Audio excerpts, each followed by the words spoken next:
လားမရရင်တော့စိုက်ကားကိုတော့ဂူးပြက်ပြင်းနိုင်မှာဆိုတဲ့စပိကျွမ်းကျင်စရာကြီးမောဝင်စမ်းပြတော်ဝင်ကဏ္ဍတို့အတင်းသူမအနိုင်ယူတာပဲခံမယ်ရေပြော့အနိုင်ယူတာတော့မခံဘူးဆိုတဲ့ဒီပြတဲ့နဲ့တီးချစ်ပင်မဲ့အထာမထားတဲ့ဖိုက်ကားသမားများအစင်လာပြိုင်ဘက်တွေတွေ့တဲ့ပွဲမှာသခင်လာထိုင်မဲ့ဘဲတာဘယ်သူဖြစ်မလဲရွာစားရင်မတိန်မဆောင်ဘိန်းမောင်း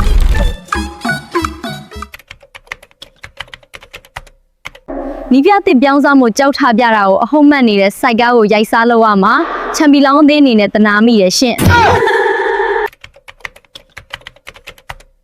ရေပြတို့ဘာလို့ဒီရသည်အိမ်ကုန်းရှုံးပွဲမရှိသေးလဲသလားတခင်ကြီးကိုစိုင်းနဲ့မတွေ့သေးလို့ပေါ့ဘောပါရဲ့လား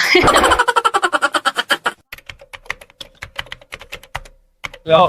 စင်ပြန်ကြီးကိုပြင်လန်တီးမဲ့မင်းတို့ရဲ့ကိုစိုက်တော့ဖွဲ့လာပြီနော်နည်းနည်းတော့ကြာမယ်စိုက်ကားနဲ့မို့ damn bro